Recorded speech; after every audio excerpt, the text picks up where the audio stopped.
call the regular board meeting to order. All board members except for Mr. Bulin are present.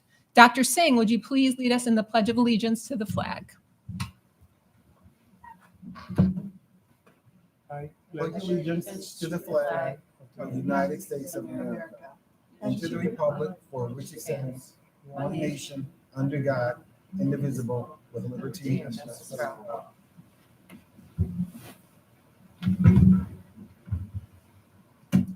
May I have a motion to adjourn into executive session to discuss collective negotiations, employment matters relating to particular persons, and the superintendent's end-of-year evaluation? Dr. Spicer, second Dr. Singh, all in favor? Motion carries unanimously.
Mics are on.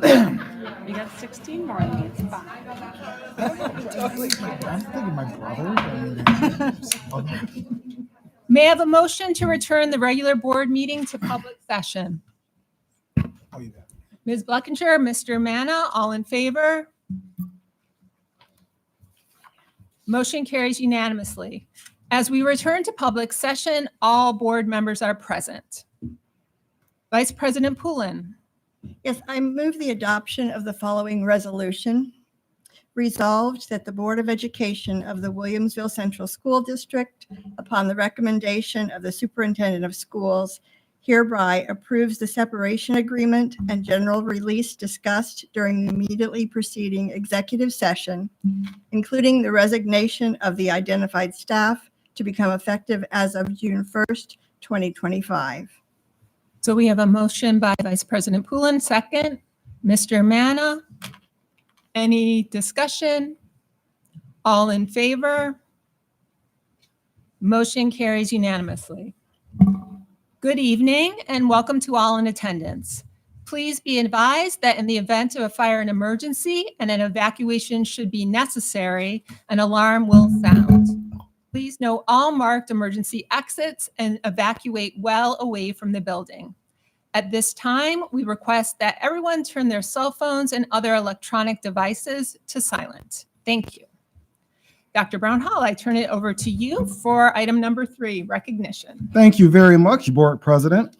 So first, tonight we have board members who have received the New York State School Boards Association Special Designation for Board Excellence. These recognitions range from level 1 to level 4. And we'd like to first acknowledge our parliamentarian, Ms. Bleckinger, who received the Board Achievement Award. Congratulations. Oh, great. Thank you.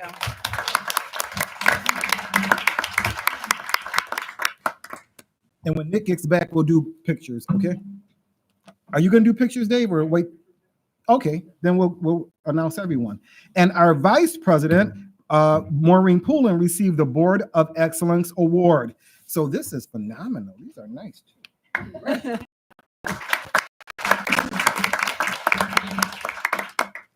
Last but not least, our board president received the Board Mastery Award. And so with that, you receive also 1 complimentary training. So congratulations to our board president, Crystal Kazmarek Bogner. I said it right. I'm so happy.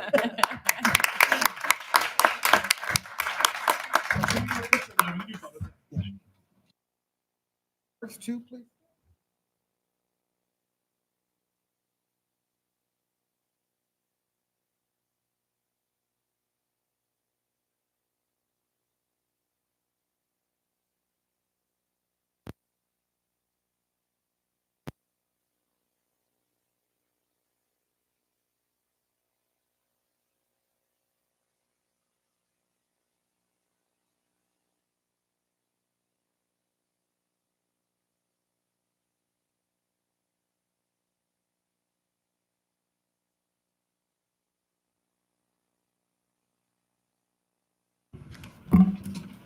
We'll continue. Learning and leading are 2 fundamental principles we hold dear in our mission statement. Throughout the course of the school year, we see these in action often. Earlier this month, the Williamsville South flag football team visited Forest and Maple West elementary schools to read to students and answer questions about flag football and their educational journey. These moments last with our students for a lifetime. I'd now like to welcome Williamsville South Principal Keith Boardman to share more on this powerful initiative. Hello, thank you for having us here. Normally we would have representatives from the team and maybe the coach here, but they are fortunate enough to still be playing right now. So they were actually at practice a little while ago. They were doing a team dinner, and tomorrow night they have a game. So I told them, I said, you guys can focus on that. That's fine. I think one of the things that we try very hard at South and within our feeder pattern is to kind of make a big district small, and we try to connect ourselves as much as possible. And in the past, we've done a lot of different events. We sometimes incorporate our sports teams, and football has always been one where we've done it in the fall. we have the football players go down and read. And so when the girls came up and kind of asked, hey, well, why aren't we reading? I'm like, I don't know. I said, there's no reason you're not, other than the fact that nobody asked. So Mr. Wing sent me an email. Mr. Wing, the coach, sent me an email and said, we want him to come down. I think that the best part, the administrators had a chance to see them off, and you could see that they were really excited. But the best part is watching the students when they come back. There is no doubt in my mind, I know that the elementary kids enjoy it. They don't enjoy it nearly as much as our high school kids do. And the chance for a lot of them to go back to the school that they went to and read is an absolutely phenomenal opportunity for them. They were buzzing the rest of the day. You could just see how excited they were to be around those kids. So it's certainly something, our thanks certainly to our students and to Forest and Maple West who allowed our kids to go down there and have that opportunity. Great. Awesome. Thank you very much, Principal Boardman. We have a video too, right? There we go.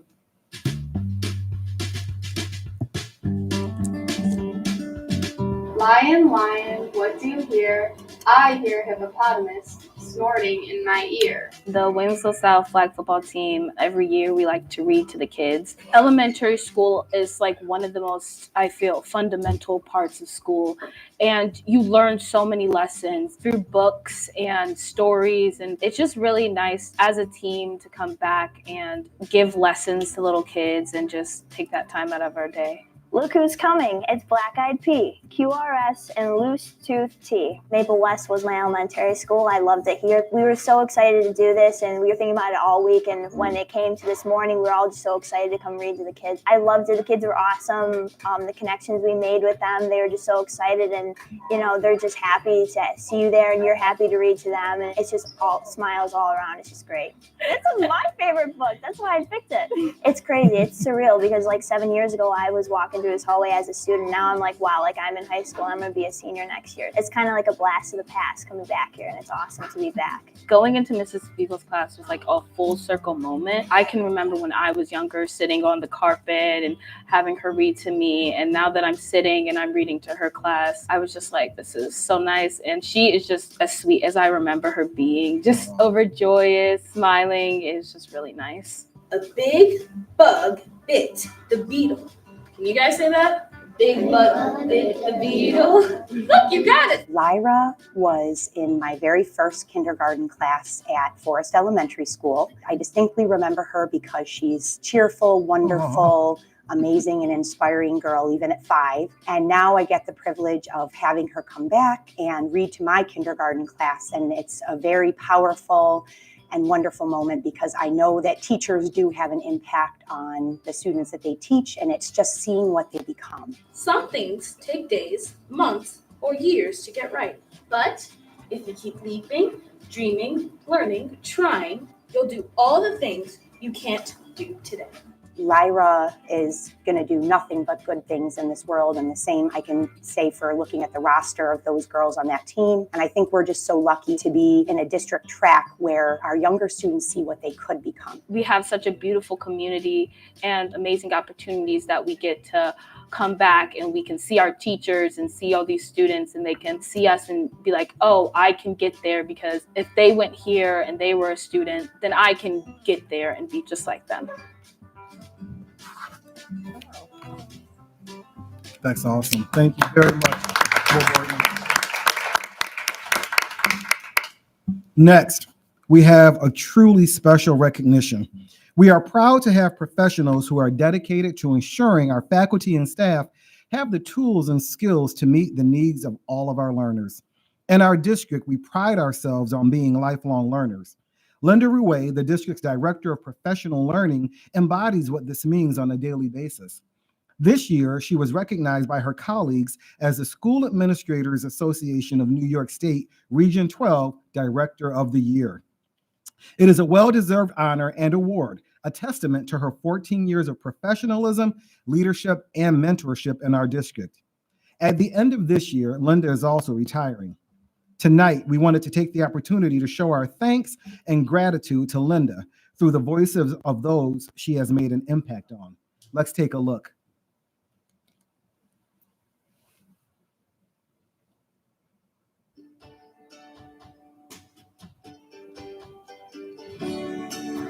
I would describe Linda as a dedicated professional who has a passion for education.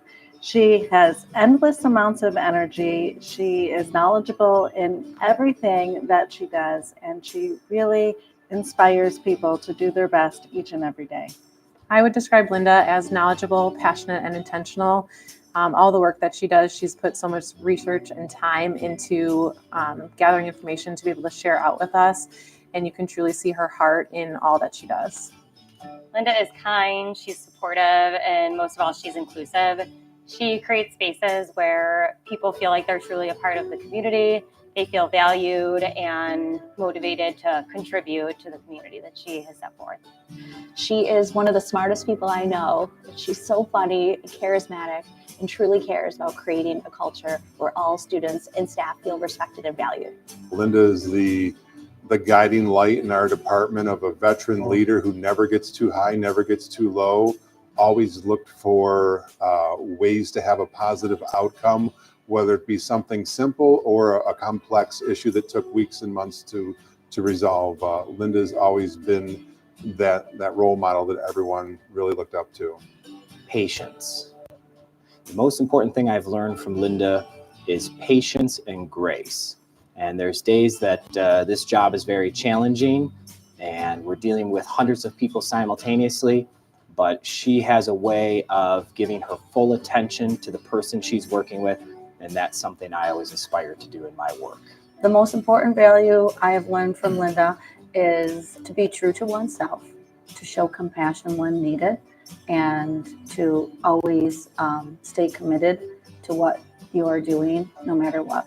The most important thing I learned from Linda is something that she says all the time that I love, is that she says, when we know better, we do better. And I think that's so true. And I think that that just is Linda to a T.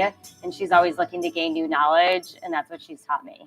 Over the last year, Linda has taught me so many things, but the most valuable lesson she has taught me is the importance of community in ensuring that all students and staff feel respected, valued, and truly accepted.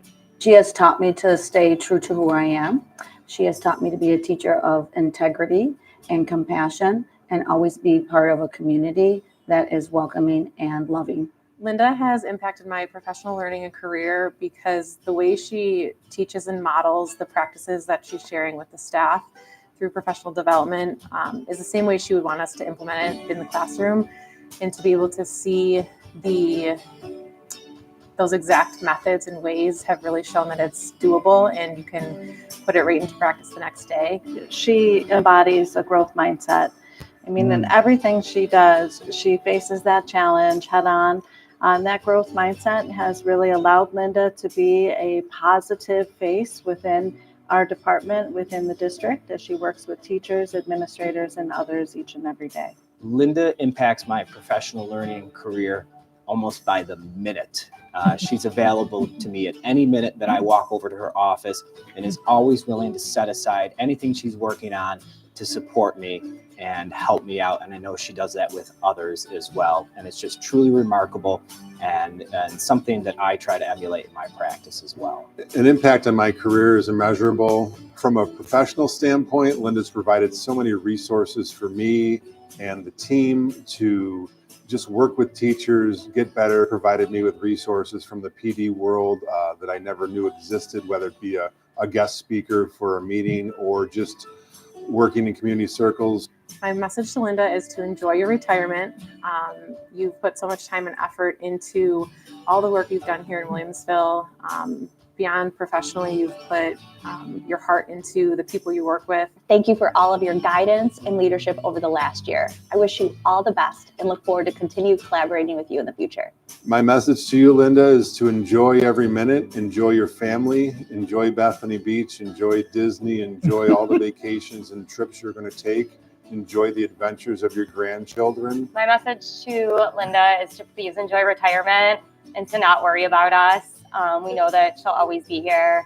The community that she's made for us will live on. Linda, you're going to be missed. You can't be replaced, but I know I'll see you again next year. My heartfelt message to Linda is one of immense gratitude. Thank you for being an extraordinary colleague and a cherished friend. Your mentorship has enriched my life in countless ways. Your lesson memories and smile will stay with me forever. What you have done and the foundation that you have built within your time in Williamsville and as an educator will live on for many years to come. Congratulations. Join me in congratulating Linda Ruway.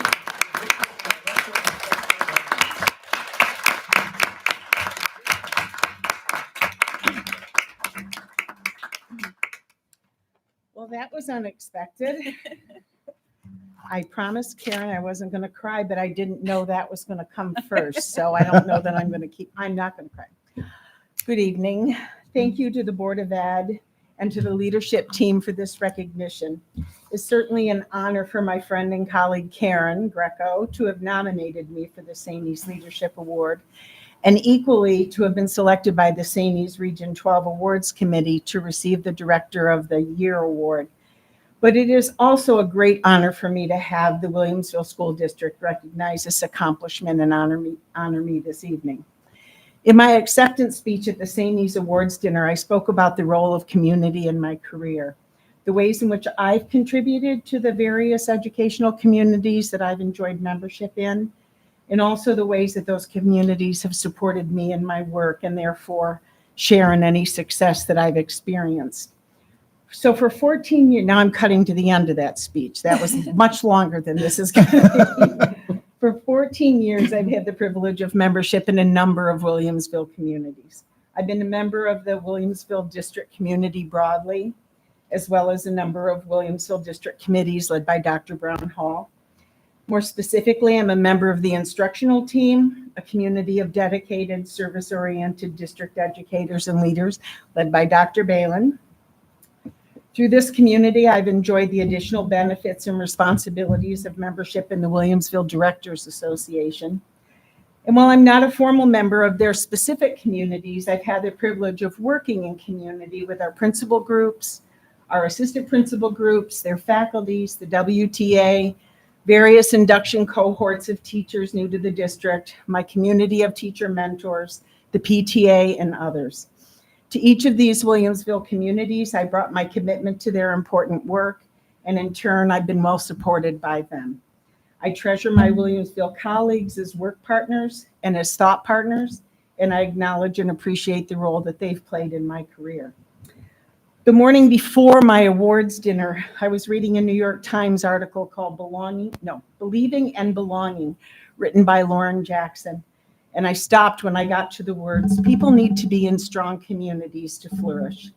Needless to say, those words spoke my mind. People do need to live in strong communities to flourish. And I'm here tonight due to my membership in many strong communities throughout my career, but most recently and most importantly, the Williamsville School community. I thank you. Thank you, Linda.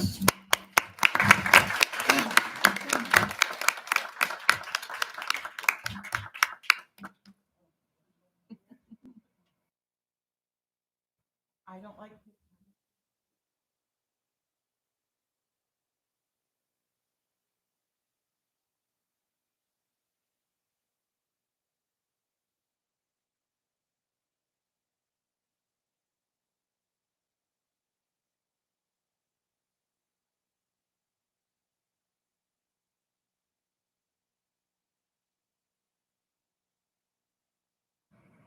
I turn it back over to you, Board President.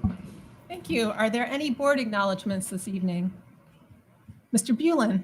Yes, I had the honor and privilege of attending the Unified Assembly basketball game. Absolutely. Last Friday at North. Dr. Brown Hall was there. I have to say, I've been involved with Unified for 7 years. That program has just taken off in the district. And I say this to you all the time. It is the absolute best thing one of the best things, I should say, that we do as a district. That room was electric, and kids, everyone was into it. I can't thank the coaches enough, the faculty. I do want to mention Coach Swarsky, who is coaching his last game, I think, at the Rock tomorrow, probably, because I think their team won today. Got it. Versus the two Williamsvilles. And I think he's retiring from coaching after this. Wow. And I just want to say that was just so much fun to be at. Absolutely. Thank you so much. Are there any other board acknowledgements? I'd like to acknowledge all of our musicians and artists that helped with the atmosphere at our election last Tuesday, Right. because that was such a good demonstration of the commitment that we have to the arts and their commitment to become proficient, very proficient musicians. I'm always so impressed with what they do. Indeed. Thank you. Other board acknowledgements? Okay, seeing no other board acknowledgements, we'll move on. We would be on item number 4, public expression. It is my understanding that no one signed up in advance of the meeting. So we will move on to items 5A through H, and I turn it back over to you, Dr. Brown Hall. 5A through H. That sounds like a lot because it is. Absolutely. So first, we are going to welcome Caroline Taggart from Via Evaluation. So earlier this school year, we were discussing both our strategic plan and our DEI plan. And the question came up, how much does our community know about each plan and the progress we're making on each plan? So we asked Via Evaluation to survey our school community on our communications plan, our strategic plan, and our DEI plan, so we know where we need to put additional emphasis to really bring our stakeholders and our school community additional awareness to these plans. Caroline, thank you for being here tonight, and I'll turn it over to you. Great. Thank you very much. My name is Caroline Taggart. I'm with Via Evaluation. I was here last May speaking to you about the staff survey results. Can you bring the microphone a little bit closer? Oh, yeah, sure. Thank you. And this year, I'm going to talk about the 3 parent-family surveys that we conducted. So there are 3 surveys. It's a lot to talk about. We're going to keep it short and sweet. So I'm going to present a lot of information as quickly as possible. You do have the full reports, and there are responses to open-ended questions, and I encourage everyone to take a look at those because those are interesting as well. So real quickly, we have the timeline. December and January, we developed the surveys. I'll talk a little bit more about this in a second. In February, we selected and notified families, and in March, we administered the surveys over a course of 2 weeks. The purpose, as Dr. Brown Hall said, it was really to try to gauge more understanding of where the awareness was around these, particularly the strategic plan and the diversity, equity, and inclusion plan. We also had the district communication survey. That was modified from the previous internally designed communication survey that the district had administered in prior years. We wanted to understand how well families felt the district was communicating and how timely that was, and also what kinds of tools they were using to interact and engage with the district's information. We put together about 34 questions for the district communication survey. That was shorter than in prior years. When we got to the strategic plan and the diversity, equity, and inclusion plan surveys, there were a total of 11 questions, and those 2 surveys mirrored each other. They were almost exactly the same. The difference, of course, being that one was asking about strategic plan, the other was asking about diversity, equity, and inclusion plan.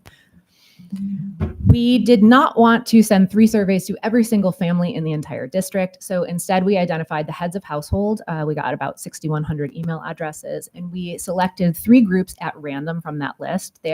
Each group was about 20% of the total population. So 60% of families or heads of household received a link to a survey, one of the 3 surveys.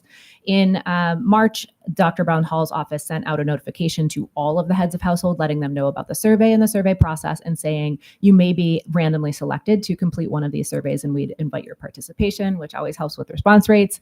And I used an anonymous email collector to send out the survey. That allows me to see who had completed by email address. It keeps it anonymous. I can't see who said what, but I am able to send targeted reminders, again, to try to help encourage responses over the administration period. We're going to talk about the communication survey first. We had a 13% response rate. This is not great, but when we talk about family and parent surveys in school districts, it's not always easy to get a response to those. So keep that in mind as I talk about these surveys. These are the survey results of people who did respond to district communications, about district communications. When I put these bars up here, the blue is good, and there's a lot of blue on this screen. So over 50% of people felt the district communications and school communications keep them very informed, and almost another 50% said they keep them somewhat informed. And we also see that people feel the district communications are timely. These next 3 slides I'm going to go through real fast, and then I'll talk about them after I go through them. This is How are people overall getting information and what are they interacting with? Then this is a same version of the question, but asking specifically about district communications and then about school communications. And the headline here is that WITS is the star of the show. People are going to WITS. That's where they're getting their information. They also like going to the district and school websites and reading district and school newsletters. What they don't like as much is meetings. So people are not attending meetings, and also kind of a surprise, not that interested in social media and viewing social media. So most of the information is going to WITS, going to newsletters and district websites. When people are going to the district website, they tend to be going once or twice a month, whereas with WITS, they're going daily or weekly. We also see overwhelmingly people are looking for calendars. They want to know what's going on, schedule of events. They're also looking for school news. When people navigate to the district website, the third option is district news. And with WITS, they're looking for athletic information. This year, the district introduced an app, and over half of people did download the app.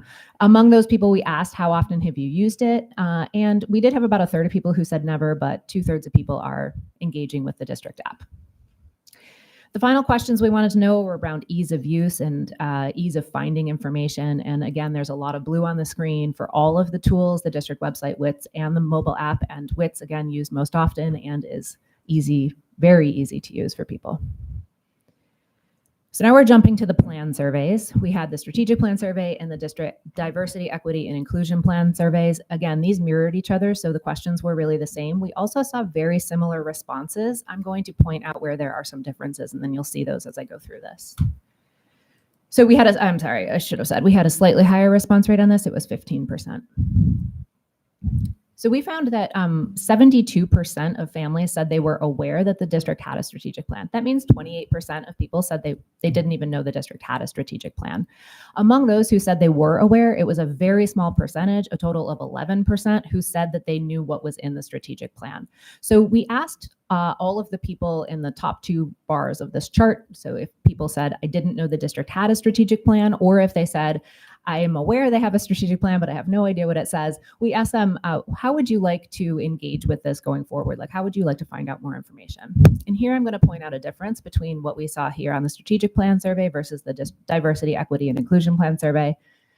2/3 of people said they'd be interested in reviewing an overview of the strategic plan. About 1/3 said they intend to read it. And we had a really small number, 11%, say they're not interested in learning more about the plan. We did probe those people and say, why aren't you interested in learning more? People said a variety of different things. I'm busy. I think probably the district's doing a good job. I'm not really concerning myself with it. We did also ask people who said they're interested in learning more, how would you like to learn more? We found that the number one overwhelming was to read a dedicated email or newsletter. And then we also saw visiting district website or looking at information on the mobile app. People are not interested in attending meetings or town hall events about this. They want that kind of information given to them so that they can look at it on their own time. So these questions only went to people who told us that they were familiar with what was in the plan. So remember, that was a really small percentage. It was only 11% of our overall respondents. So I didn't even use bar charts and percentages here. I literally put out the icons of the people. This is exactly how they responded. There were only 17 people who answered this first question, how satisfied are you with the current strategic plan? And then 18 on the next 2 questions. And you can see satisfaction's kind of mixed. It's split. There's not a ton of people who are very satisfied. This is another area where we'll see difference with the diversity, equity, and inclusion plan. We also asked, how much progress do you believe the district has made on the 4 goals of the strategic plan? And you can see at the top here, communication. People said there's a lot of progress being made on that, and then it sort of goes down from there. Notably, I'll point out that only a couple people said, I don't know how much progress has been made on these goals on this plan. This is different, again, from the diversity, equity, and inclusion plan, which we'll jump to now. We had an 18% response rate. This was our highest response rate of the 3 surveys.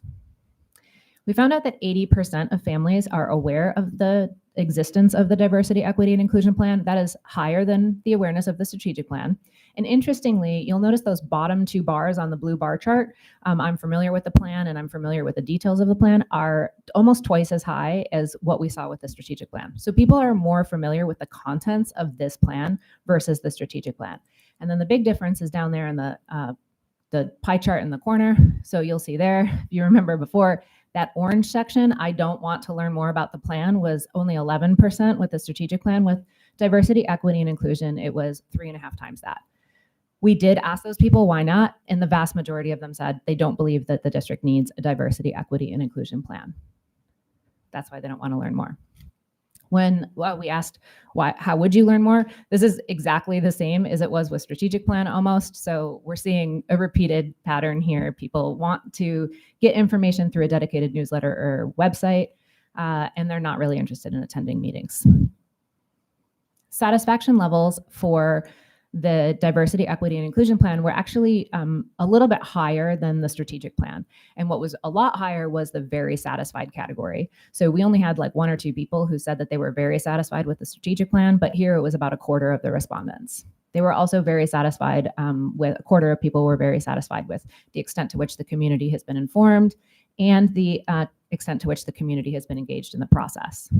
Interestingly, though, when we get to this one, we had a lot of people say, I don't know how much progress has been made on the various goals. So you'll note, remember I said there's like only a couple gray I don't knows in the strategic plan, but here there were a lot more people who said, I don't know, even though they indicated that they were satisfied with the progress. You also see, generally speaking, people believe that there has been more progress made on the diversity, equity, and inclusion goals compared to the strategic plan goals. So key takeaways, families feel very informed and are staying connected through tools that they believe are easy to use, but families are not engaging deeply with district plans. So a lot of families, even if they were aware of the plan, they did not know what the contents were. They didn't know what the goals were. Interestingly, the methods that they requested to be used to keep them informed are methods that are already being used. So there is a little bit of a question about why they're not receiving that message or why they're not going to the website and navigating there and looking up this information. But families do like to stay informed on their own schedules. They like the things that are like WITs. They can log on, they can read newsletters, they can go to the website versus being pushed something on social media or obviously attending meetings. And if anyone has any questions, I'm happy to answer them. Dr. Spicer? I don't know if it's a question for you or maybe the district. What is a head of household? How is that determined? So if there's 2 adults in a house, for example, how is that determined?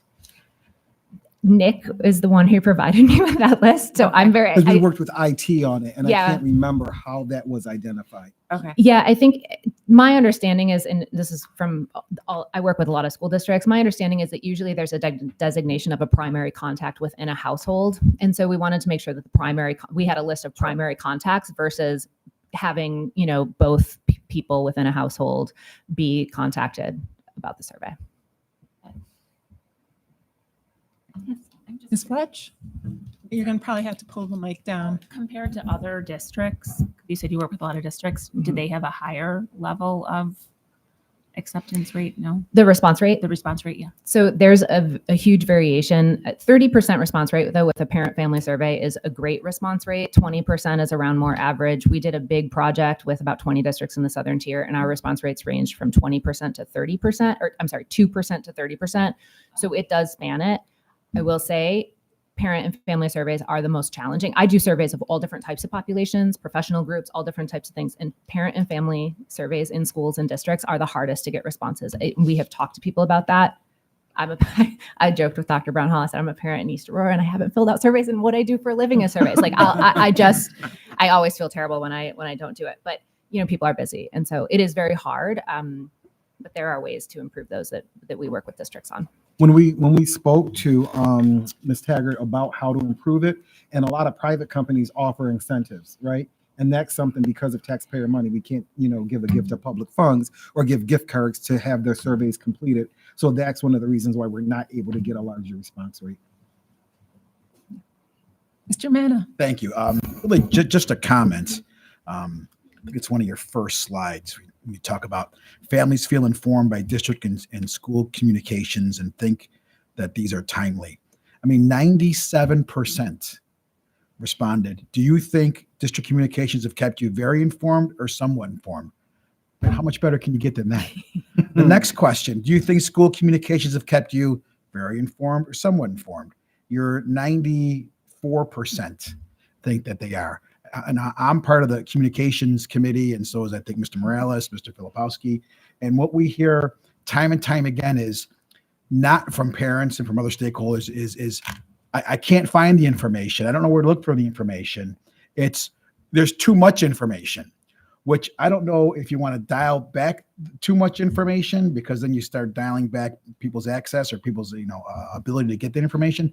But I mean, that's a credit to the team here, that, 97%. Do you think that district communications have kept you very informed or somewhat informed? So outstanding work. And there is a question about too much information, not enough information, or just right. And it came out, the majority said just right. So just so you know, that is in there. Any other board member questions? Thank you so much. Thank you. All the time when we use video evaluation. Thank you very much, Caroline. Next, we have a great presentation from Principal Andrew Bowen. Andrew, Principal Boardman. I can't think tonight. So much. Long day. Principal Bowen is the principal at North High School, and he has chaired our distraction-free school zone committee since the inception. So I want to thank him for that work. As we all know, we've been waiting all year for the governor to issue what schools will be required to do in regard to the distraction-free school zone. We thought it would be September of last year, then it was pushed to January. The budget that has been adopted, and so Principal Bowen will be what the committee has come up with. Principal Bowen, I'll turn it over to you. Thank you so much, Dr. Brown Hall. Let's start from the beginning of why we are here, and that is because of a mandate from our governor to have a distraction-free school zones. So we received the information. Let me just go through the timeline. Is that we actually received the initial proposal in January. And that's when we put together our school zone committee. We put information out to the public that we had anyone interested could simply express their interest. We did a random draw, and we got a representative community, a representative committee, which I will discuss about in just a second. We met several times between February and May to craft the document. The proposal itself is pretty straightforward, but there is a lot of information that we really needed to think about and to really be very thorough in our analysis. So from here, I'm here right now. We moved up our timeline in terms of our presentation in order to give the public a full 30-day comment period. So it is my pleasure to go through some of the details. But I have to thank my committee. They were a fantastic committee. We absolutely, everyone gave it their all. They really were quite representative of a lot of different opinions from across the district.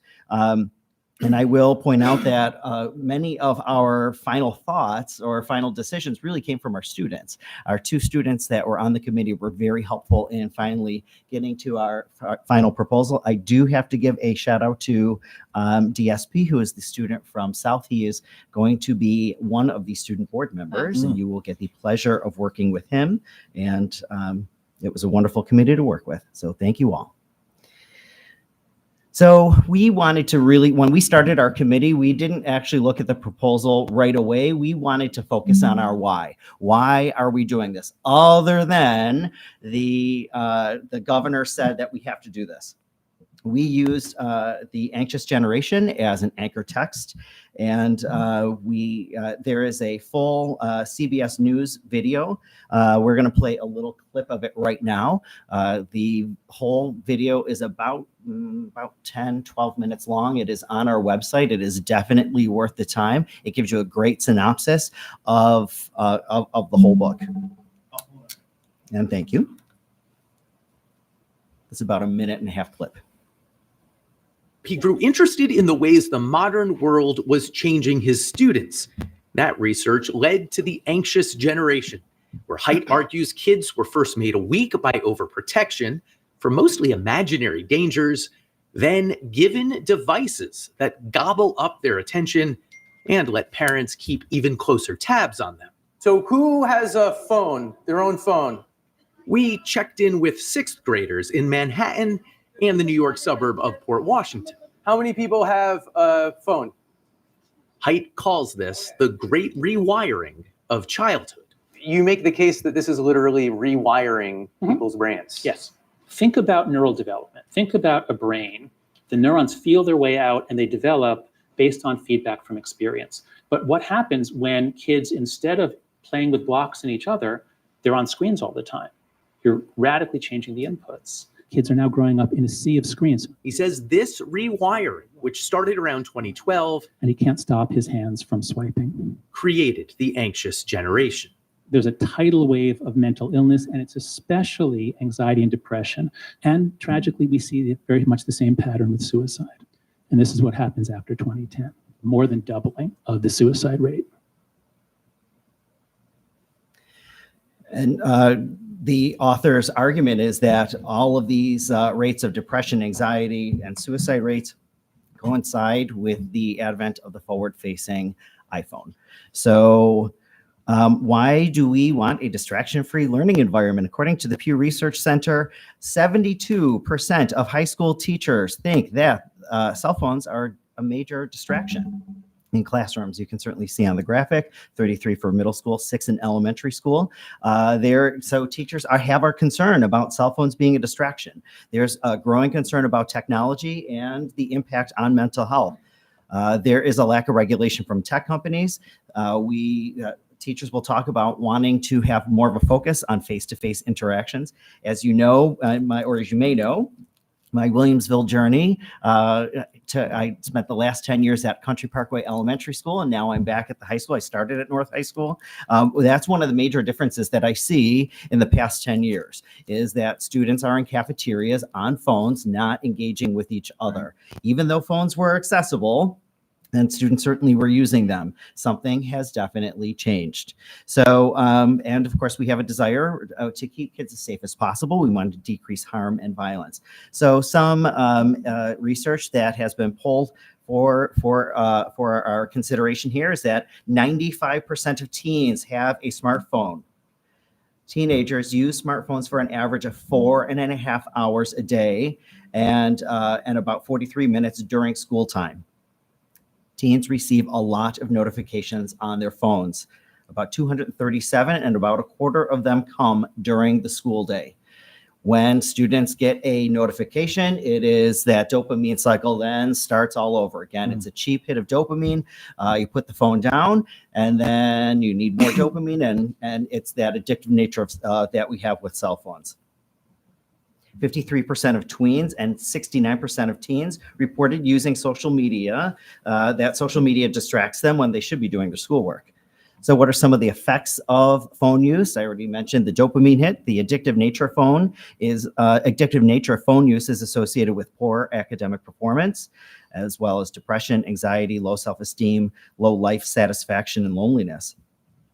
Adolescents who use social media for more than 5 hours a day have lower school connectedness, more negative perceptions of school and their school environment, parents, home life, and their moods.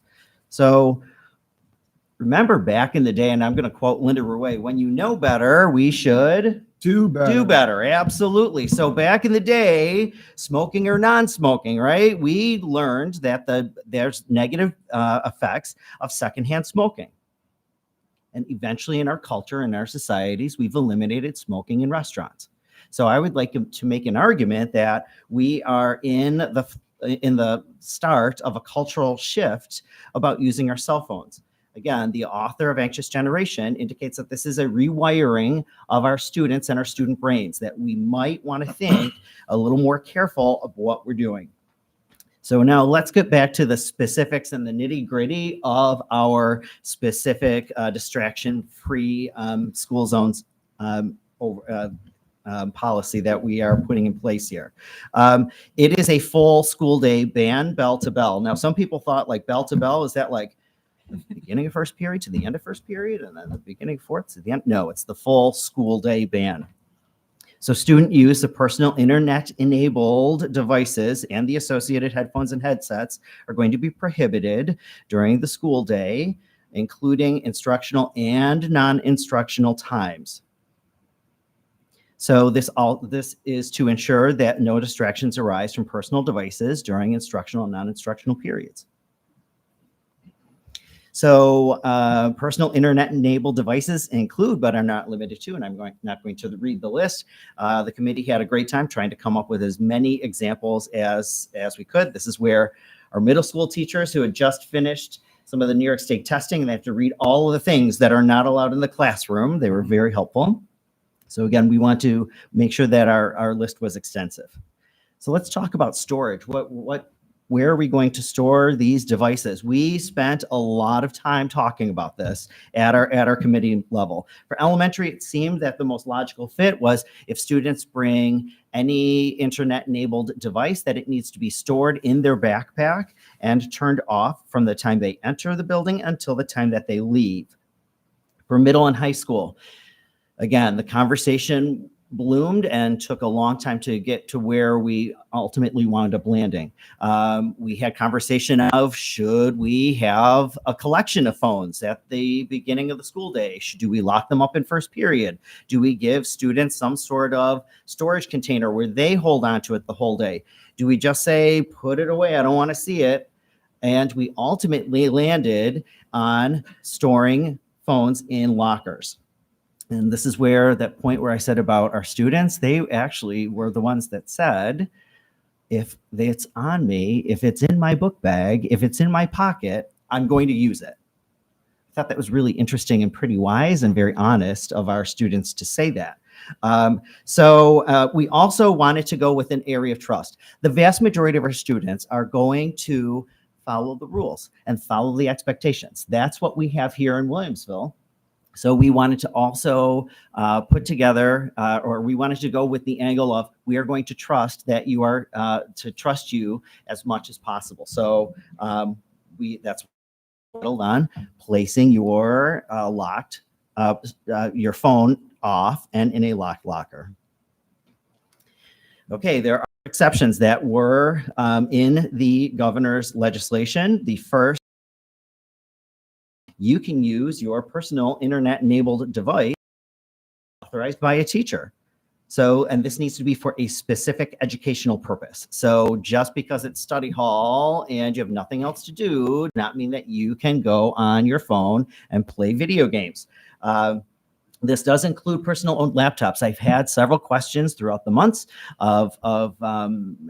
from parents and from students asking if that is something that will be allowable, and the answer is yes. What I would say to our students is make sure you clear it with your teacher first. So a second exception would be healthcare needs. That would be as required for tracking health conditions or medical purposes as per an individual healthcare plan. An example would be diabetes monitoring.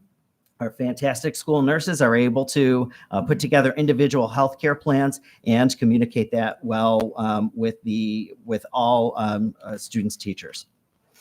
We had a lot of discussion on the event of an emergency as well. So what defines an emergency? So there's like, well, that's a paradox because they can use their phone, but it's an emergency and it's locked in the locker. How do I get the locker if they were in an emergency, right? So emergency is more than just a lockdown. When we think emergency, we think a lockdown. The emergency plans need to be followed in every single step and for every single situation. So if we are in a lockdown, we want students to follow the directions of the teacher. And in fact, law enforcement that I have worked with indicate that as well, that is something that actually phones are a distraction for students. If we are in a lockdown, I want them focused on the teacher who is in charge and knows their safety plans. That's going to keep them the safest possible. There are other situations that might be emergencies that students may need access to their phones. So for an example, if we evacuated the building or had to have an early dismissal from school because of weather, that might be a situation where students would need to contact their parents. Fourth exception would be translation services as needed for English language learners. This next one, this was actually an add-on from the proposed legislation to the actual legislation. And this was on a case-by-case basis for student caregivers responsible for the well-being of a family member. There's a next exception would be required by law. And finally, if it is in a student's IEP or 504 plan. We see that as being limited in scope, and we are developing a structured process that will be developed and that can be even-handedly thought through with at the individual levels at the building. Part of the legislation called for articulating contact methods. How can a parent contact or guardian contact their child? What we will articulate is that parents may call the main office and leave a message for their child. In addition, students may use their classroom phones. We have phones in every single classroom or in every office. They can certainly as well. We always like to work with advocating, right? We want students to be advocates of their own needs. So they might need to go down to the school counseling office if it is maybe a personal situation, right? It might be more than, hey, can you just bring my cleats back? I left them at home. If it's something more personal, they might need to advocate for themselves, and that is okay. The next bullet is when appropriate, parents may also wits-mail their own child. That is currently a function that is not turned on, but we can turn that on and will. The last is a bullet on here is parent notification. Parents will receive written notification of how they can contact their child through our family handbooks, through the school website, which homepage, district website, district app, and district calendar. From our last presentation, we will not have a meeting to discuss that. We will find other methods to let parents know how they can contact their child. Enforcement. This was another long conversation that we had at our committee. We want the enforcement to be consistent regardless of what stage you happen to be at. So if we see a phone out during the school day, the response is, may I have the device, please? The first offense will be the device is confiscated, parent notification, a warning, and it will be returned to the student at the end of the school day. The second, instead of return to the student, return to the parent or guardian. For third and beyond, we'll follow the same procedure, but then we will talk about additional school consequences. So that is meant to be progressive in nature. It is meant to fit the specific age of the child. It is meant to meet the needs of the individual student for whom we are working with.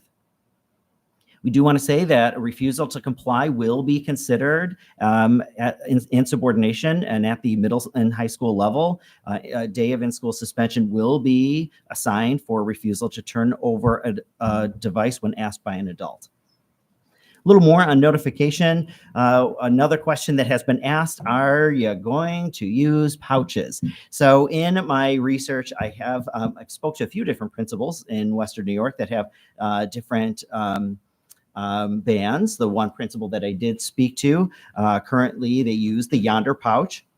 And in speaking with her, her advice to me was, if I could do it over again, I would probably put the Yonder pouches as maybe a tier 2 intervention.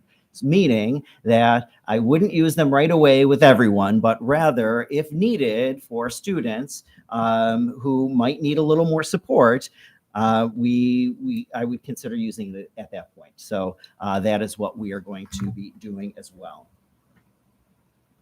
So communication, how will we communicate this policy to all of our stakeholders? For students, students will receive all the information through classroom lessons and assemblies, specifically over the summer as well. We'll certainly start our campaign over the summer to notify the entire community, but we will specifically have conversations with students at the classroom level and at large assemblies. For family communications, we will communicate the policy through all those articulated ways that we already have, and we will notify parents prior to the start of the school year and their role in supporting a distraction-free environment. So for our educators, we will receive, or we will administer training for all of our teachers before the school year begins regarding the policy and how to enforce it and how to communicate effectively with parents. So some of our next steps, we're here right now. The comment period for stakeholder is on our website right now. We have a letter that is ready to go, which we will send out to the entire community, inviting for feedback. On June 25th, the Distraction Free School Zones Committee will meet to review and discuss feedback. By August 1, we have to have a policy in place, and it has to be on our website in the 12 most spoken languages here in Williamsville. By September 1, we have to have the distraction-free school zones implemented.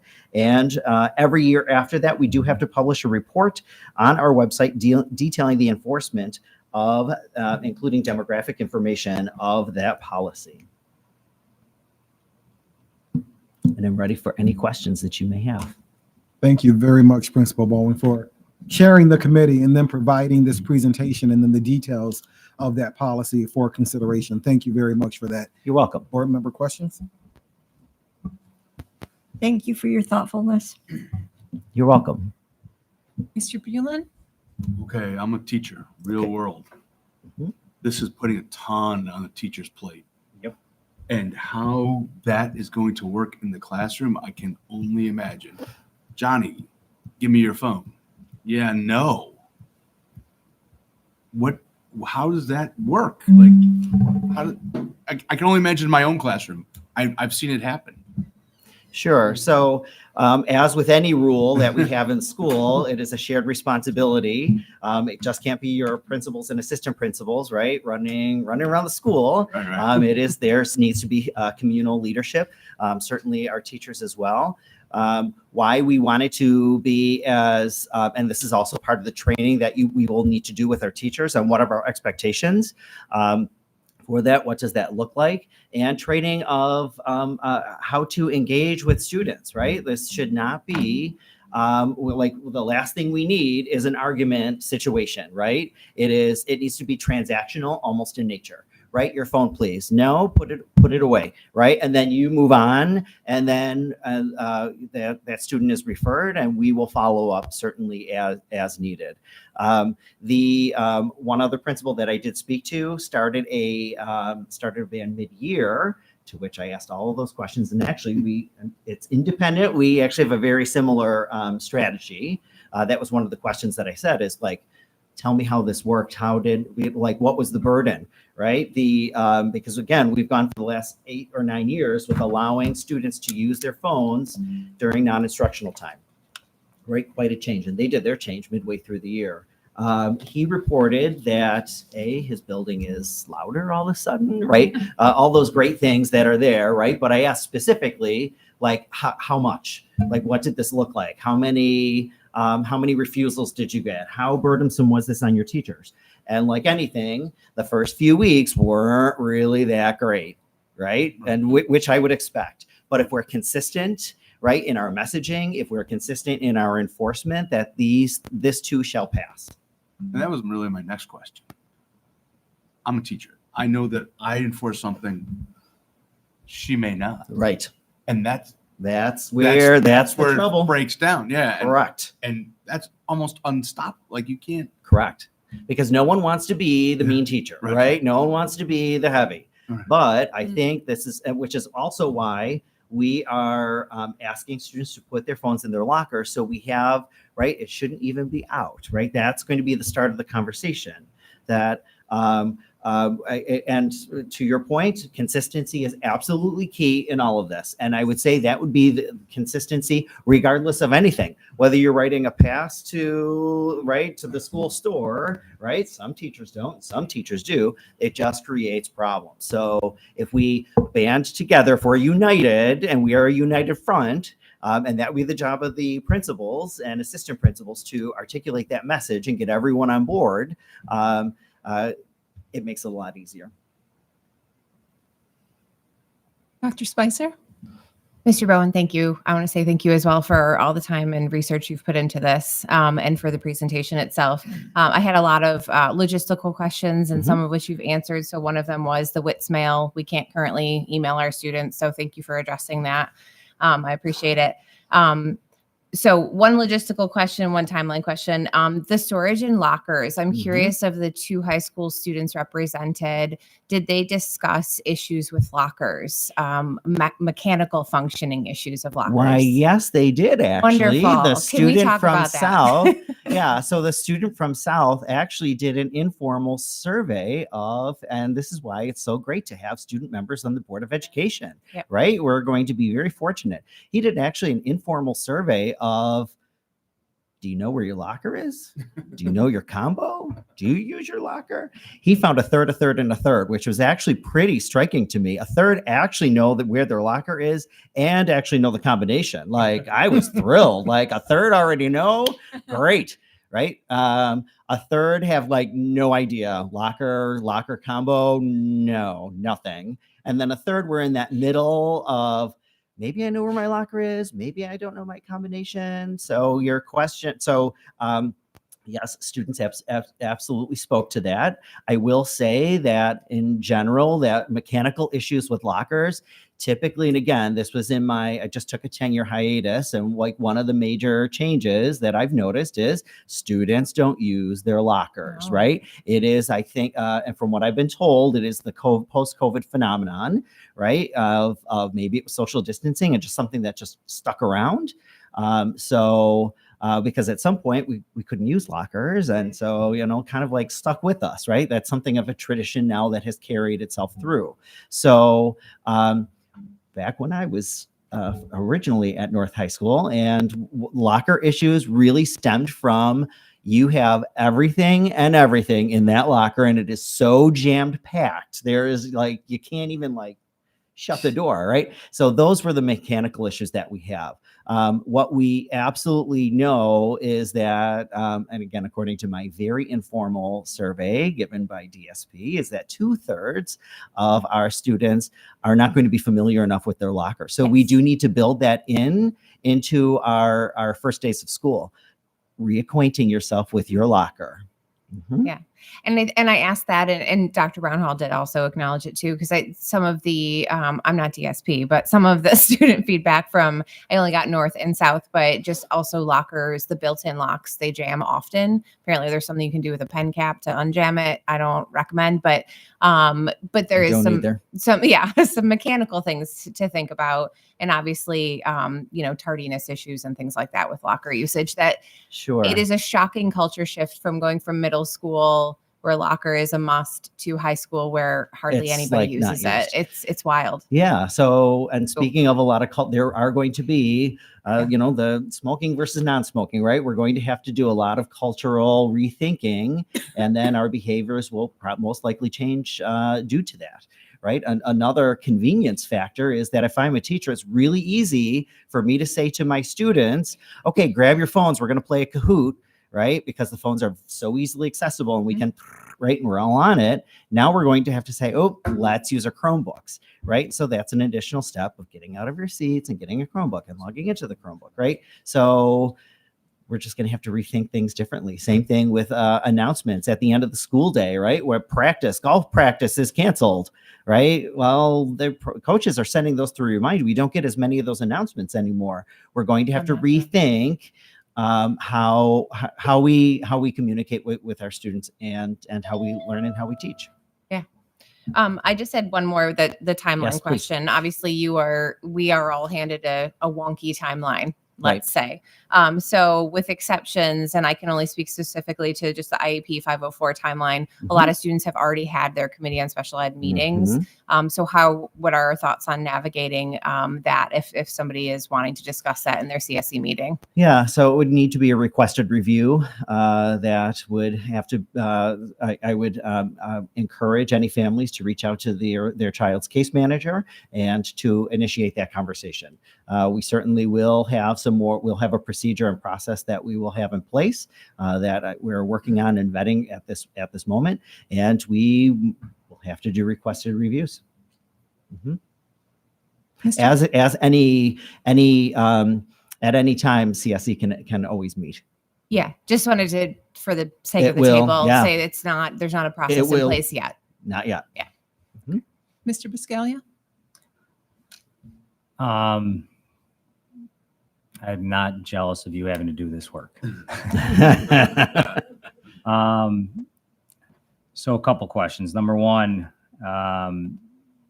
actually just touched on it, saying, hey, take out your Chromebooks. I have heard multiple times there's not enough Chromebooks in the high schools. So how does a teacher navigate that when you want to play Kahoot, when you want to do an ed puzzle, when you want to continue to work on an enduring issues essay, let's say in 10th grade, and have it, I mean, how are we going to deal with that? Is there been thought? I'm not saying you have, but those are concerns of mine. I would like any teacher who does not have access to a Chromebook should work with their principal, who will make a request to our IT department. I have not heard of a single teacher at my building saying, if I only had technology, that would be great. I feel, or from what I've been shared with, or I do not see that there's a deficit of Chromebooks in the building. Now, some teachers don't have them because they're not going to use them. So we're not going to allocate a resource that's not there. Because wasn't that an issue previously with rent, I'm what just going by what we. No, what the issue was is when at one of the community forums, the librarians said they didn't have enough to loan out to the students. We have so many class sets and we didn't want to take those to loan out. The librarians said they didn't have enough to loan out, but we increased that number also. Okay, that helps with my concern, but that's why I was asking. Number two. Thank you. Trying to think how to phrase this. So some of you know my sister is an Erie County Family Court judge. She just went to a national training. You're 100% right. Cell phones are now considered a drug. The dopamine, as you mentioned, is essentially what ecstasy used to do in the 90s. Drip, drip, serotonin, dopamine, makes you happy, want to go back to it. Are there plans in place, or will there be plans in place going forward as kids begin to, I'm not saying it's going to happen a lot in Williamsville. I mean, where I teach is a little different. But there is a possibility always, as anyone is addicted to something, of a violent occurrence. Do we have plans in place for that? Do we have a team that can go maybe skip train or something like that, where we can deal with issues with that? Because I don't doubt we'll see maybe a very, very small percentage here in Williamsville, but it is a worry of mine. And obviously that's something I think we should think about. Now, you can't do everything in a year. I know you can't. I know you worked hard on this, but that would be a concern of mine. And I don't know if going forward we can think about that and continue to have this group together to develop plans when those things arise. So we did have conversation on that, because withdrawal is real, right? And those are real symptoms. And now then these are our students that we need to assist with, right? One of the committee members, which she was so wonderful at articulating, you just can't take away, we need to replace with something, right? And like, what does that something look like? Maybe we purchase, and as silly as this seems, maybe we purchase board games for the cafeterias, right? Uno cards or whatever case may be, that you have something positive that students can also turn to, because ultimately, if you had some natural dopamine, right, that's far more stronger than a cheap hit of dopamine. So can we, and that's just a very quick example, but I agree with you that this is something that we do need to think about, be prepared with, and what are some other larger things, systematic ways that we can support students as we go through this culture shift. And my last question, I don't even think it's a question. It's hard. There's obviously no right answer. All districts were thrown. We kind of had an idea this was coming, but all districts were kind of, at the will of the governor. Just, I don't know, lockers, like, yes, you can trust 90% of the kids, but the 10%, like, are they going to be hiding it? The new place where I know I catch the kids hiding it is in their, buckles right here. And they're like, I just like, or I mean, is there plans? Let's say kids keep going to their lockers. I mean, that's the addictive part. Like, hey, Sure. I'm going to check my phone. So, like, For are we sure. really? And this is a societal thing. I guess it's not even a Williamsville thing. Like, how are we going to deal with that? Like, as a teacher, we're going to have to be watching the hallway. Not me, but the teachers and the principals, and it is a group effort watching the lockers now. Now it's taken away with the time of I get to talk to A, B, C student because they're having trouble with this. I want to make sure they get it at the end of the lesson. Oh, I got to be out in the hallway making sure kids aren't going like this in their locker, which I've caught 1,000 times. And then they tell me to, go down the street. But I guess there's just, I just found it a little unrealistic, and that's not your fault. It's a difficult task. I don't want to put, right. I don't think there is a right or wrong answer. I guess I'm just kind of complaining in my own way. I don't even know it's how fine. to, Complain away. I don't think you came up with a bad plan. It's just, the piece that we all had to wrap our minds around is that regardless of whatever system that we come up with, there's going to be ways around it. There's going to be ways around it, right? And that's what I mean. I'm not trying to I take could collect away phones, but someone can bring 2 phones, right? And I think I'm doing a great job and locking it up, and they're using their phone. Well, right? I even thought like, have classroom teachers have like how they used to do the calculators. Yep. But then I think then as a teacher, I'd be worried about, well, Johnny's going to play a trick on Sam because he's mad at him and take Sam's phone. And then all of a sudden you have that's where all the fun, right? They are doing that a lot right now in the high schools in preparation for this, and that has been successful. The phone jail, if you will, on the table. But the whole high schools start at 7:45, and you want them to get to their locker and get to first period first is definitely something that I stress more than the criminality of sneaking to the locker and even checking those. their- Yeah, that's another point. I guess. So are we going to be lenient in the beginning of understanding that? I would, and on expect top it. of, I hope. Yeah. So that culture, I'm sorry, the culture shift takes a while, right? Sure. And so that's why we will have to be flexible in the beginning, right? It takes some getting used to with students, just like And even with the families, I mean, with the parents. Just too. like with them. Absolutely. Yeah. right. Yeah, things take time. Also, like this is, the common sense principles right here, right? You have to approach everything with a little bit of common sense, right? Our freshmen are late regardless on the first day of school, right? I mean, and then they get the hang of it, right? Our kid's going to like lose their locker combination. They can't find it and have to go to the office. And now I'm upset. All the things, right? With everything, we support students. We're here for students. We're ultimately not punishment centers, right? And we're trying to abide by and keeping a distraction-free environment for all. And of I our want, kids. with all my comments and everything, I 100% agree with the governor in this. I mean, it's definitely an issue in our society. I want you to know you did a good job. Oh no, just concerns I'm trying to air out, and it's probably every district. So sorry. Yes, the logistics are going to be difficult. I think Mr. Manna had a question. Sure, thank you. Thank you for the work on this. And I know you and I were part of the panel speakers at the auditorium. The disconnect conference. Yes. Yeah. We had administration from Lackawanna who did the little bag. I think they're the ones you mentioned where they said they wish they did that as a progressive discipline type of thing, do the bag for the second or third, because those bags cost money. They do. And to unlock them costs money. And sometimes there's a long line of kids waiting at the unlock mechanism to unlock their phones. So I think it's a great idea that's not the first step. So my questions really are enforcement and consequences. That's, where the rubber meets the road on this. And Mr. Biscaglia was right. 10% of the students are going to be 90% of the time we spend on this, I believe.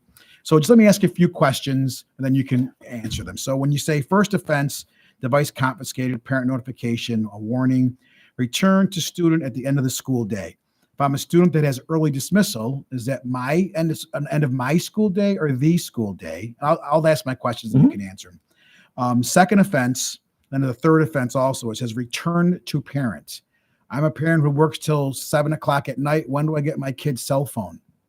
My last question is that when we talk about in-school suspension for refusal to turn over a device when asked by an adult, just to be clear, the state law says you cannot suspend a student because they're accessing their device. So we are suspending, or we'll do it in-school suspension because of insubordination or something like that. So it's not suspending because they use their cell phone?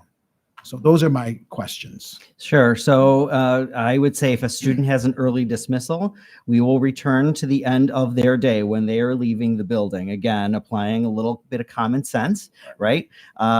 With the parent who the parent who works late at night. I have to tell you, over 10 years ago, when phones were not allowed during any part of the school day, and I did confiscate a young man's phone, and he said, "I need you to return my phone to me." And I said, "Ooh, sorry." And he said, "My parents are in India, and this is my only way to contact them." And I felt bad for a little bit, and then I forgot about it. And then a month later, there was the parent. Like, I got the radio with Mr. Thilke saying, "Mr. Bowen, can you please return the phone?" And like, as soon as I saw the parent, I went, "Oh my gosh."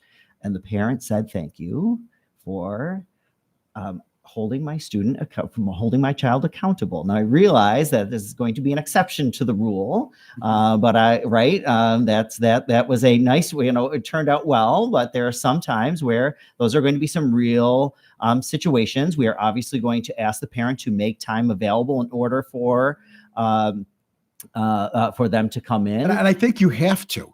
Yep. I think if there's not, the carrot and the stick for everybody involved here, it's not going to go anywhere. Correct. The parents need to, just like any other rule that is violated at school, the parents have to get involved and have to stress what the rules are. Or guess what? Now they got to take time out of their day because my kid wanted to, do a TikTok. Right. Not that I wanted to inconvenience, right?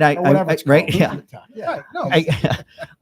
Of course, I don't like to inconvenience people. However, this is school. We are here to learn, and this is a distraction. So we do need to, and again, getting back to consistent enforcement, right? That's something that we do need to hold on to. I will say that I'm sure the parent responses will be, I can guarantee, you'll have the parents that will say, "Keep the phone. I don't ever care. I'm not coming in. Keep it as long as," right? You'll get that. You get the parents very upset, right? Will come immediately, right? You work with who you have, right? Absolutely. The refusal to comply, it is not for using your phone. It is for insubordination.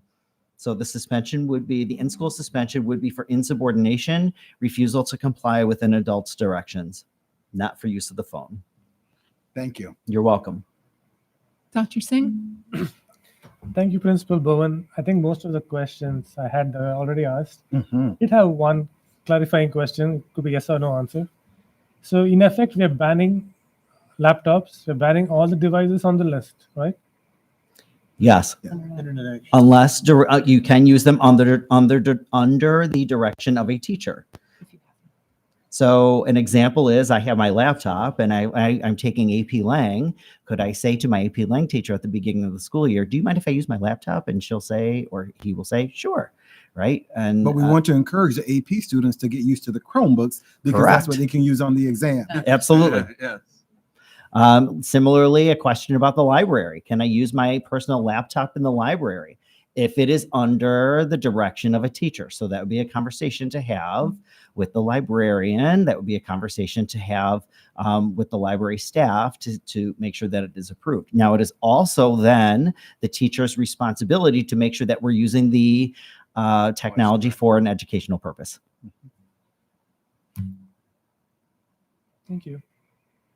Thank you. Okay, I see Mr. Bulin again. I'm sorry, I just have a quick question. So I confiscate the phone. Mm-hmm. I hang on to the phone. I send it to the office. And then the student comes back to me, or do they go to the office? They go to the office. Yep. Phones will be confiscated and brought down to the office and stored in the office. Which again, we want to recognize on teachers, right? That is an additional responsibility. It's an additional responsibility without question, right? And time. 100%. All right, thank you. Board members, anyone else? Thank you. Mr. Bowen. Thank you. Yeah, thank you very much. Thank you. And board members, I will try I still have letters C, D, E, F, G, and H to present. So I'm gonna try to go a little bit quicker, all right? If we can get the community update up, because that's next. Thank you very much. First and foremost, congratulations and thank you, community. Our budget has been approved for the 25-26 school year. Our total is $242,719,867, maintains all of our current academic and extracurricular programming for our students, increases our special education offerings, and it maintains focus on school safety and student wellness initiatives. Congratulations to our current board members, Ms. Christina Bleckinger, Mr. Mark Manna, and Mr. Stuart Bulin for being elected for another 3-year term. We can continue the exciting work that our board is doing. So congratulations for that. And congratulations to our new 3 student board members from Williamsville East, from Williamsville North, and Williamsville South. And the Williamsville South student, DSP, was also on the distraction-free internet-able device committee. So congratulations to all of these new board members and current board members. We've once again received the 2025 Best Communities for Music Education Award. This is our 17th straight year that we've been named one of the best communities for music education by the National Association of Music Merchants. And I want to applaud all of our music teachers and our director, Miss Jamie Pitnell. Our teachers, and you all know, you've been to the music concerts, to the chorus concerts, to the band presentations. They are just phenomenal. Our district calendar, this was passed a couple of board meetings ago. Please remember that the last school student day has been moved to Wednesday, June 25th, and the last teacher rating day has been moved from Friday, June 27th to Thursday, June 26th. We were able to do this because the state education department assigned 2 rating days, and since we use fewer emergency closing days than we had expected, we're able to move that last day back, and that will be a half day for our elementary students on Wednesday, June 25th. A Wix mail was sent to all of our stakeholders on April 23rd.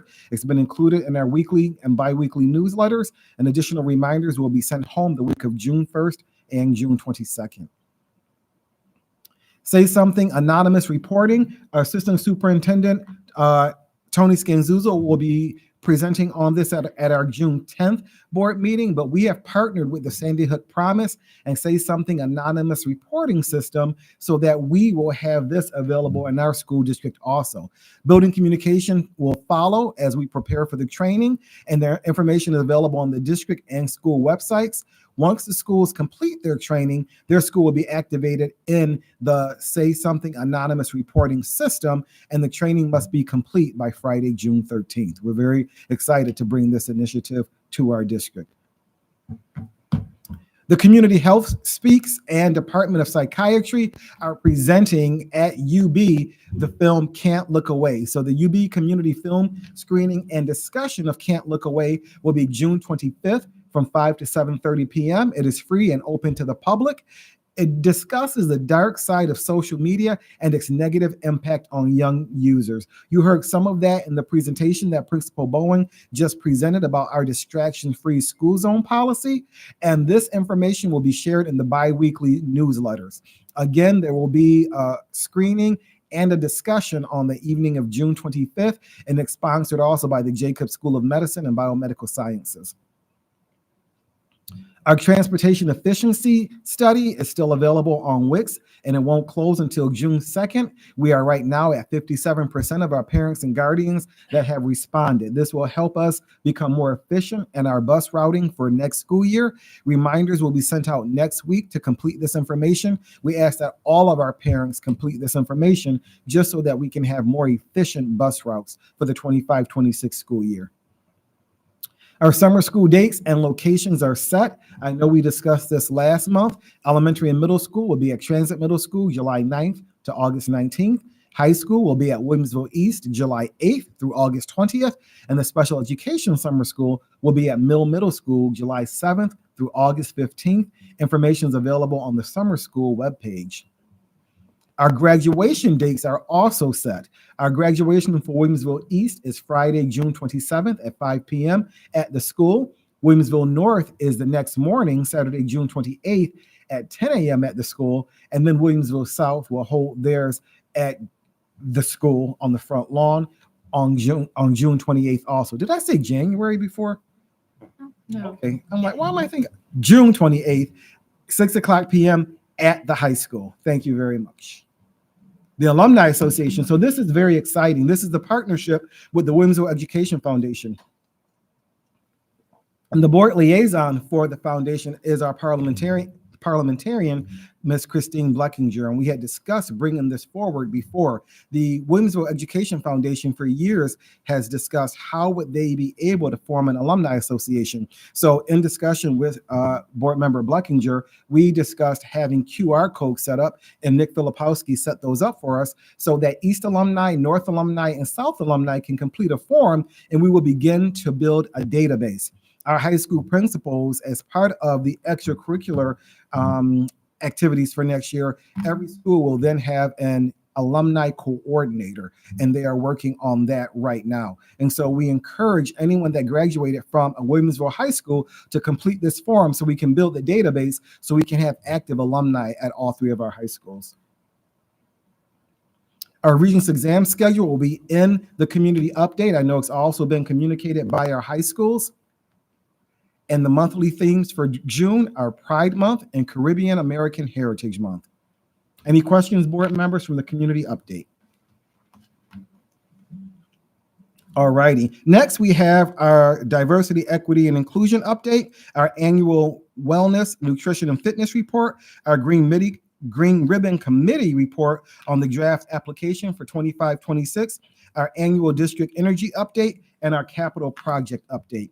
So for the DEI summary, I'm very pleased with the progress that our district has made in each of the areas of the DEI plan. You will see by the examples the schools have submitted and the evidence listed from district-wide initiatives that we're moving in the right direction as we continue to value the diversity present in our district. We look at our policies, procedures, and practices through an equitable lens, and we work to create an even more inclusive environment for all of our students, leading to a true sense of belonging. I encourage everyone to review the detailed report in board docs and each goal area. The first goal area is creating a diversity, equity, and inclusion culture in the district and schools. You will see and understand what that truly means.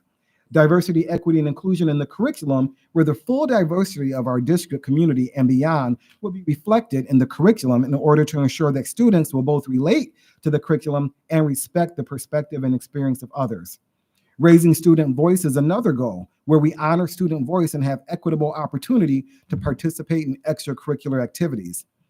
Family and community engagement, where we encourage collaboration between and among staff, families, and community members to build a welcoming, positive school environment in which all members feel they belong and are viewed as assets. And last but not least, ongoing professional learning, where the district will provide professional learning opportunities that provide illustrative examples of best practices in encouraging student-centered constructive dialogue around difficult topics and promoting social responsibility. From the presentation we received this evening, we see that more work needs to take place around the community understanding of what the DEI plan is and how we are adding to that work. So we are currently working to create informational videos for the next school year that will be available on our district website, because we know from the presentation that our community members don't like attending meetings. So we want to make it more available and more easily available. Our green ribbon summary. So the item in board docs surrounding our green ribbon application is very detailed. The application will be submitted once the state education department releases the updated application around November 2025. We appreciate the work of the entire committee, who I meant to list in board docs and I was not able to, but I do have the committee members listed here, and I'm going to read them off very quickly. So the committee members were board member Christina Blechinger, board member Maureen Poulin, Dr. Marie Balin, Clara Battle, Ron Bowser, Christy Giardina, Christine Harding, Heather Hornung, Cheryl Kirshner, Keith Langlocks, Clara Licata Michael, Chris Muchika, Kate Wendling, Stephen Drogewski, Tom Bird, who is a co-chairperson, along with Tom Matursky, who was the other co-chairperson. And we appreciate their work because they're both retired administrators in the district, and they co-chaired this committee to make sure that we had an acceptable application to submit once the application is available. We have the opportunity to submit an application for the entire district or for a single school. So the representative that we've been working with from the state education department explain that, and they advise that most districts submit for a single school, and that's what our committee decided to do, to submit the application for Maple East Elementary School. The full committee met 7 times between May 2024 and April 2025 to review the 3 pillars, which are reduce environmental impact and cost, improve health and wellness of students and staff, and to provide effective environmental and sustainability education incorporating STEM, civic skills, and green career paths. So the green ribbon designation has been a goal of the district, and we will use the work of the committee to expand to apply for other schools in the future. Are there any questions about the DEI update or the green ribbon application, board members? We'll move on. Wellness, Nutrition, and Fitness, the 2025 annual report is item 5E. The information provided in this report provides a summarized update that documents the actions completed by the Williamsville Central School District to meet the requirements of the Wellness, Nutrition, and Fitness Policy, which is Policy 5661. The committee established subgroups whose purpose was to develop detailed information on the major aspects of the policy. The specific areas reviewed by the subgroup were reviewing the policy as it relates to the child nutrition program, reviewing the policy as it relates to physical education, reviewing the policy as it relates to community outreach, reviewing the policy as it relates to the aspect of record keeping and documentation, and reviewing the policy as it relates to communicating wellness, nutrition, and fitness information. So that entire report is available as item 5E in board docs. The annual district energy update. So in the 2024-25 school year, the district maintained all energy conservation programs that were developed since the inception of the policy. The report provides an update on the district's energy consumption levels and expenditures for the 24-25 school year. The information in this report is based on actual payments through March 2025. The district projected the final school year energy use costs based on historical information. Energy costs are higher when compared to pre-COVID-19 amounts, but the rates for natural gas decreased slightly, while costs for electricity increased in the 24-25 school year. Are there any questions about the district energy update? A lot of information, I know. I have a question on the wellness and nutrition. Mhm. Will any portion of that policy have to change due to the universal breakfast and lunch requirements? Oh, that's a good question. I'm not sure. We'll have to look at it with Okay. that lens. Because that is something that will be in place for next school year. Absolutely. Thank you very much for that. Last but not least, capital project update, item 5H. So in board docs, there's a detailed update about the Maple West temporary classrooms, the KC structural support project, and the elementary air conditioning project. And remember that we're currently in phase 1 of the elementary air conditioning project, and that covers Country Parkway, Maple West, and Heim Elementary. So the district is on track for all items and ahead for many others. This summer will be a massive effort to install below deck piping, more ductwork, curb cuts, and roof structure to support the HVAC units. Phase 2 schools are Dodge Elementary, Maple East, and Forest Elementary. So we're trying to schedule and coordinate to include some of that work over this summer also, especially the abatement. And so we're working on that, and these plans are being finalized, but the district feels confident on accomplishing most, if not all, of the necessary work that we plan for the summer programming at those schools over the summer of 2025. Right. So board members, I know that was a lot from 5A to 5H, but I appreciate you allowing us to give all that information so that it is recorded and our community members know there is a lot more detailed information in board docs. I turn it back over to you, Board President. Thank you, Dr. Brown Hall, for all that amazing information. So we're on item 6A. Our board retreat will be held on June 17th. As recognized in the community update, our student board members have been elected and will begin their one-year term on July 1st. Mrs. Carey will be reaching out to those students to provide them with more information, and they will be invited to attend an hour of our board retreat. Our remaining 2025-26 building visits to Dodge Elementary School and district office are on June 13th. And are there any additional board member comments or questions regarding the items in 6A? Okay, moving on. Item 6B through 6F, board representatives for the high school graduations, board liaison assignments, ECASB, and NISBA events are all listed in board docs. For correspondence from the community, we received our emails regarding South High School event, residential development, lunch menu options, donations, special education options, and the concert calendar. Are there any board member comments or questions regarding items 6B through 6F? Okay, moving on to agenda items 8 through 14. That's the district vote results, minutes, personnel, business and finance, district facilities and support services, exceptional education, special needs and student activities, and other business. May I have a motion to approve these items as presented? Ms. Poulin, Ms. Fletch, is there any discussion? All in favor? Motion passes unanimously. Congratulations to Danielle. I knew I was going to pause for this. I'll get it. Altiero, is that correct? Okay. Altiero, the newly appointed Director of Professional Learning.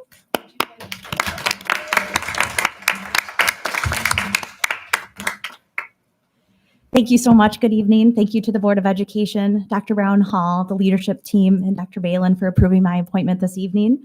I'm honored and grateful for the chance to serve as the Director of Professional Learning, and I'm excited to continue working toward a shared vision where educators feel supported and where students thrive through great teaching. Thank you so much. Thank you, Danielle. Congratulations. Can you step over here for a picture?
Okay, thank you to the following retirees for their service to the district. Carol Bellis, District Office, Student Services, Clerk Typist with 21 years of service. Gail Dalman, East High School, Clerk Typist with 28 years of service. Donna Glynn, East High School, Teacher Aide with 11 years of service.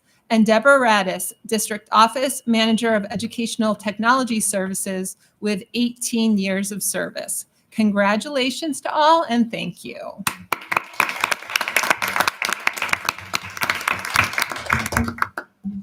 We are now on item 15A. May I have a motion to take from the table for the second reading of policy 1210? Mr. Manna, Dr. Spicer, all in favor? Motion carries unanimously. May I have a motion for the second reading and adoption of policy 1210 as presented? Ms. Fletch, Ms. Poulin, any discussion? I did ask the question about getting some feedback from the high schools about the process itself. And I know, Ms. Poulin, you got some feedback. Yes, I did have the opportunity to talk with all of the building principals, and all of them indicated that it had been a good process and it worked well for them. They did not see any need for changes at this time. So well, it's a 1-year assessment to be continued. I think also at our board retreat, if we're inviting the 3 student representatives, we could ask them their opinion too, because they went through the process. You know, it's always good to get the candidate's point of view, and if something was cumbersome or they didn't understand something, so you can even talk for a minute or 2 on that. But thank you, Vice President. Okay, so we have the original policy as presented, and then we had 2 potential amendments. So are we going ahead and approving the policy as presented tonight? Or was there discussion regarding the proposed amendments? Vice President Poulin. Yes, I would like to see us accept the policy as amended.